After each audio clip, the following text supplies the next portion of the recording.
Frameshift drive charging.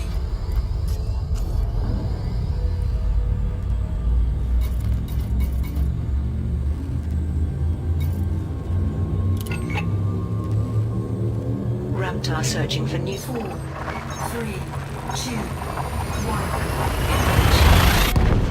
1. Guardian sites. The engineer, Ramtar, a leading expert on the mysterious Guardians, has requested help in locating undiscovered sites from the ancient alien race. He has issued the following statement. The artifacts recently delivered to me have been subjected to intense molecular analysis. As a result, I have deduced the possibility of Fuel scoping. Guardian sites in 3 specific systems. Col 173, Sector QUOD 625. HD 63154 and Sanuef, EUQC 2110. I urge the galactic community to investigate these systems, where I believe we may find further traces of the Guardian's ancient civilization. I appreciate that this could be a wild goose chase, but data from such sites, if they exist, would be extremely valuable. Ramtar has asked that any data be delivered to him at Phoenix Base in the main system.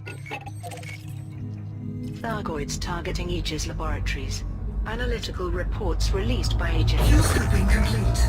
have confirmed a pattern to the Thargoids' recent starboard attacks, which have left thousands dead and infrastructures crippled. Admiral Aiden Tanner, Aegis' chief military liaison.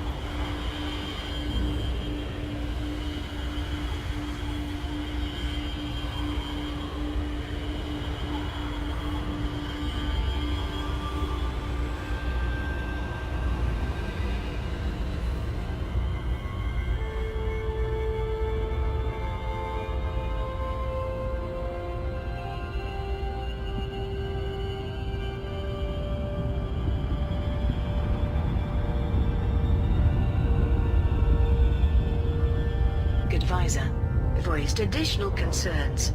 Aegis research centers were set up to increase our understanding of the Thargoids, so it's clear they're attempting to prevent us investigating their technology and artifacts. Naturally, we'll take precautions, but I can only wonder what a long-term solution might be. Will we have to establish laboratories in secret locations, such as bunkers or asteroids? Aegis' work is critical. Only through knowledge might we establish a real relationship with the species. Federal initiative concludes. The Federation has announced that the Bulwark project has reached a successful conclusion. Scores of pilots supported the campaign by delivering commodities to Jandok. These will be used to research the possibility of an automated federal defense force. As the campaign drew to a close, Federal Shadow President Felicia Winters released a statement. My sincere gratitude goes to those who supported this campaign. But I want to remind you that we are still some way from a fully automated defense force.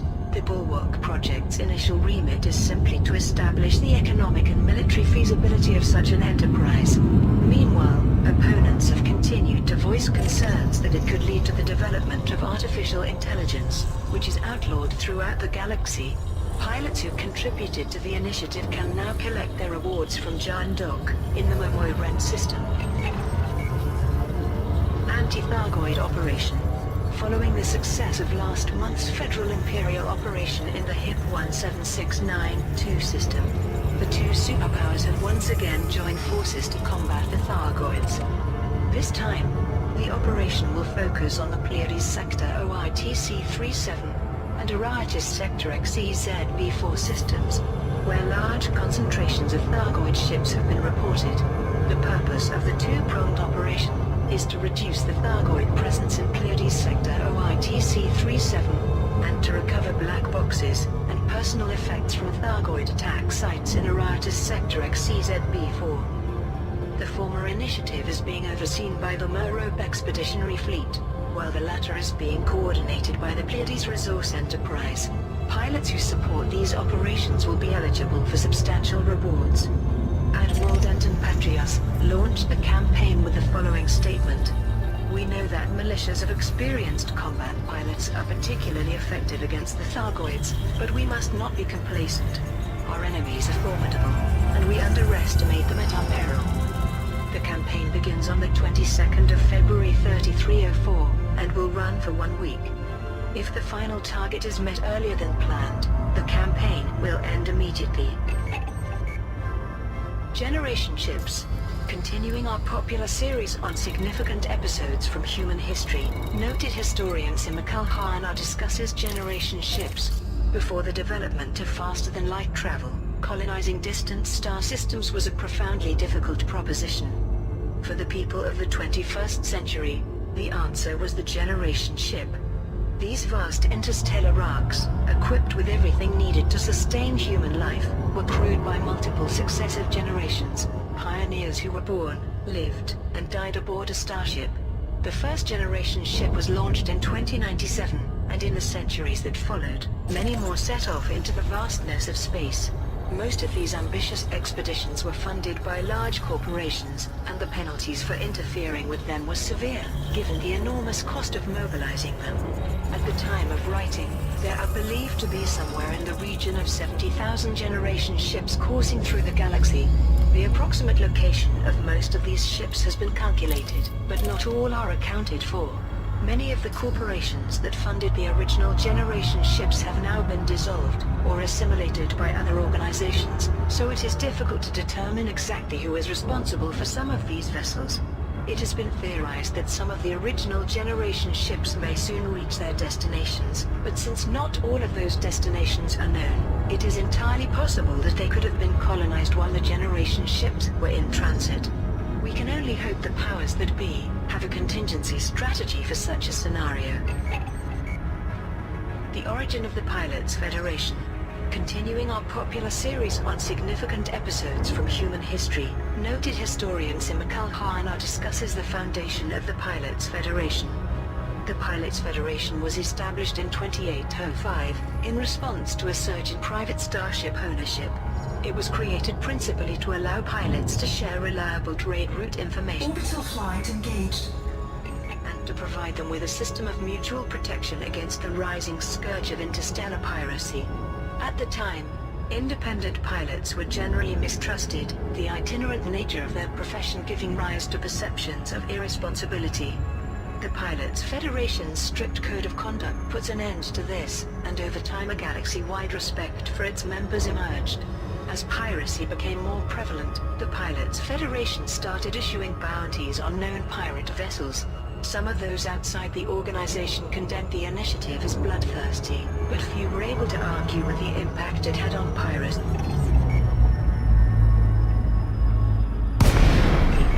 Shortly thereafter, the Pilots Federation introduced an official ranking system to reflect the number of combat victories achieved by each of its members.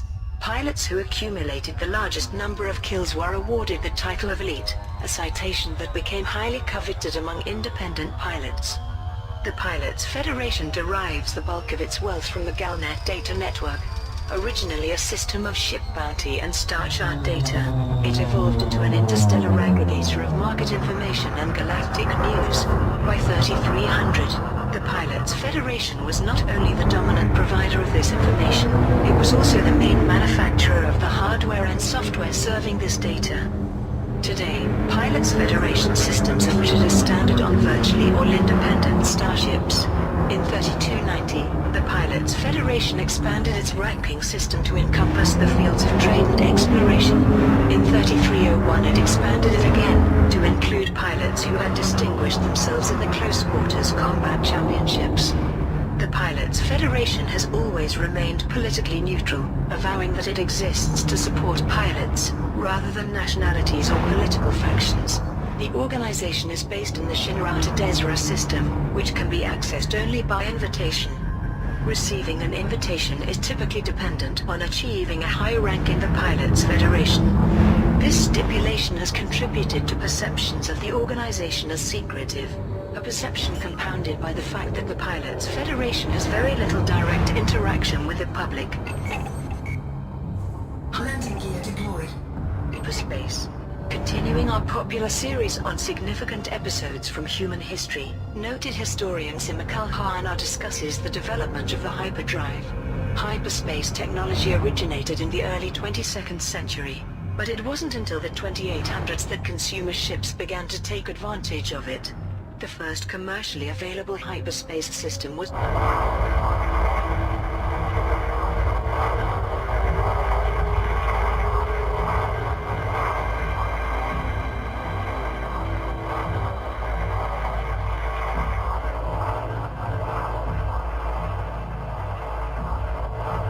which space first appeared, reflecting the inherent dangers of early hyperspace technology, and the strange corridor a ship traveled through during a hyperspace jump.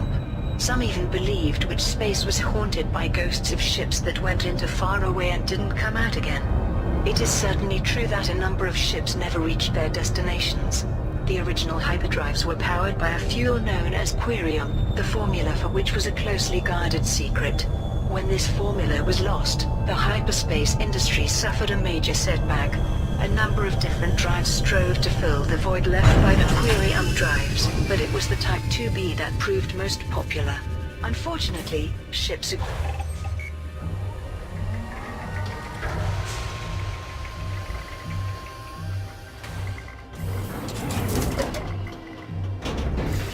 gravity warning.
Cargo scoop deployed.